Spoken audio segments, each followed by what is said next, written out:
Hello मेरे प्यारे बच्चों, मेरे प्यारे साथियों, सभी दोस्तों, सभी लोगों का बहुत बहुत स्वागत है हमारे चैनल ए टू जेड वाला पे। जैसा कि आप सभी को पता है कि बहुत ही इंपॉर्टेंट क्वेश्चन इस बार हम लोग पढ़ने वाले हैं और पढ़ रहे हैं लगातार। फिजिक्स के क्वेश्चन, साइंस के क्वेश्चन, मैथ के क्वेश्चन जहां तक हो पा रहे हैं आपके सामने लेकर के आ रहे हैं। तो आप व्यर्थ समय न गवाते हुए और सीधा पॉइंट पे आते हैं कि जिसमें क्लास 12th की फिजिक्स के क्वेश्चन की बात की जा रही है और बहुत ही इंपॉर्टेंट क्वेश्चन है। बताइए, ये मान के चलिए कि एग्जाम में 99% आने वाला क्वेश्चन है।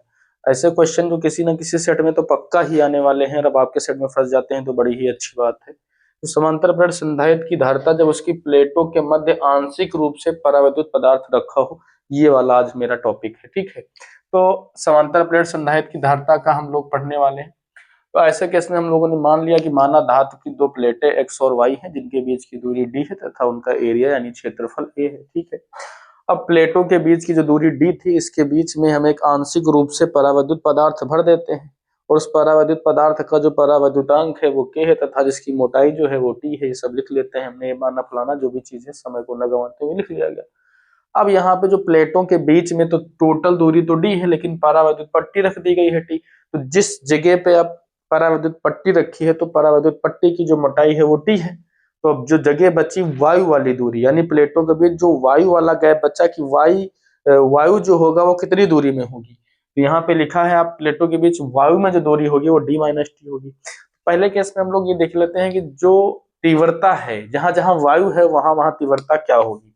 तो प्लेटों के बीच वायु में वैद्युत क्षेत्र की तीव्रता, तो गॉस का ही नियम है कि अगर दो चादर हैं, दो प्लेटें हैं, उनके बीच में कहीं वैद्युत क्षेत्र की तीव्रता आपको निकालनी है तो E बराबर Q upon epsilon not a होता है। सिग्मा अपॉन एप्सिलॉन नॉट होता है, तो सिग्मा की वैल्यू Q अपॉन ए होती है। इसको इक्वेशन फर्स्ट आप मान लेना।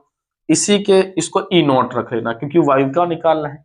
अब पट्टी जिस पे रखी हुई है तो यहाँ पे लिखेंगे प्लेटों के मध्य, प्लेटों के मध्य मध्य परावैद्युत परावैद्युत पदार्थ में वैद्युत क्षेत्र की तीव्रता।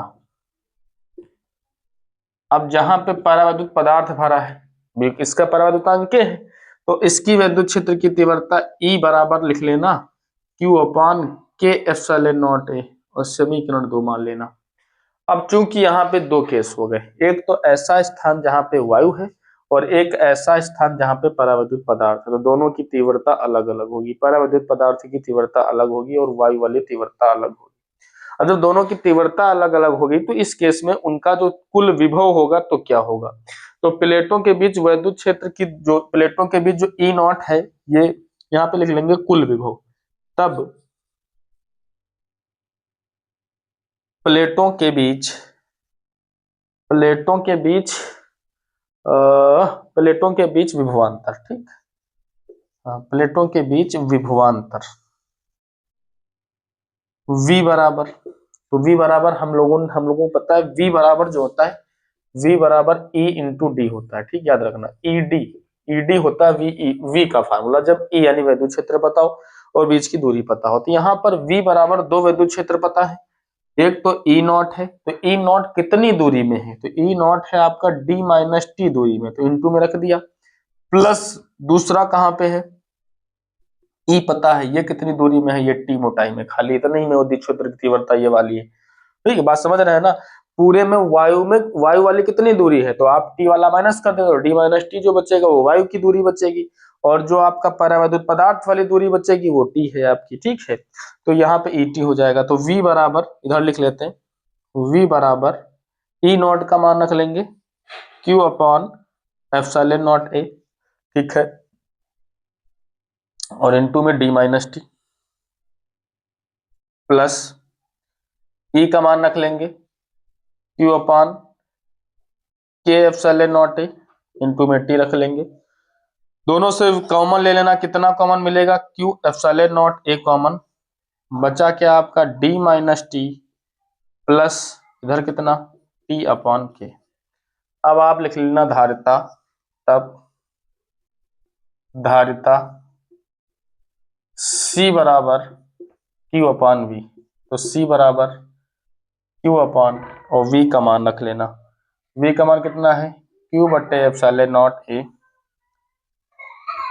और D माइनस का T हो गया, प्लस का T अपॉन K हो गया। ये Q Q कट जाएगा, ये ऊपर जाएगा, तो C बराबर आपका आ जाएगा epsilon not A upon D minus का T और प्लस का T अपॉन K। ये जो आपका आया, ये कौन सा मान आया, ये कौन सी चीज आ गई, ये आ गई वो धारिता जब इसके बीच आंशिक रूप से परावैद्युत पदार्थ भर दिया जाए। आपका मेन फार्मूला ये आ गया, C बराबर epsilon not A upon D minus T plus T upon K।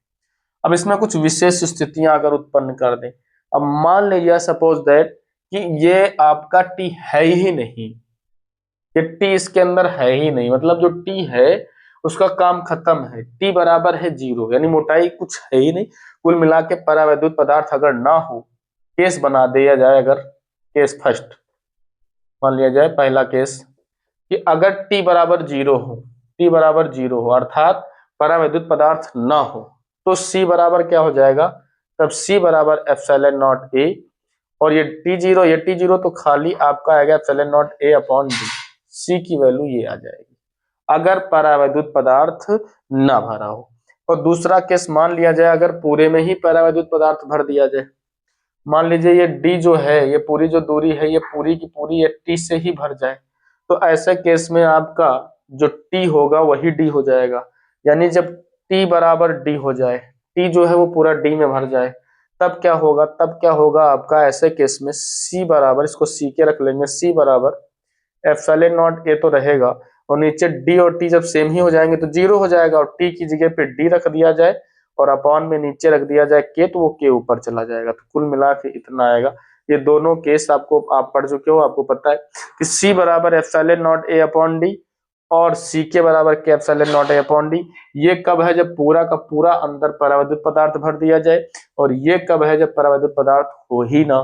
तो इस प्रकार से आपको समझ में आ गया कि अगर परावैद्युत पट्टी भर दी जाए तो बच्चा सबसे इंपॉर्टेंट है आपके पास, ये आना ही आना है एग्जाम में। तो प्लीज इसको नोट करें, शेयर करें, और लगातार वीडियो से जुड़े रहने के लिए हमारे चैनल को सब्सक्राइब करें। ठीक, फिर आपको मिलेंगे नेक्स्ट वीडियो में और अच्छे इंपॉर्टेंट क्वेश्चन के साथ।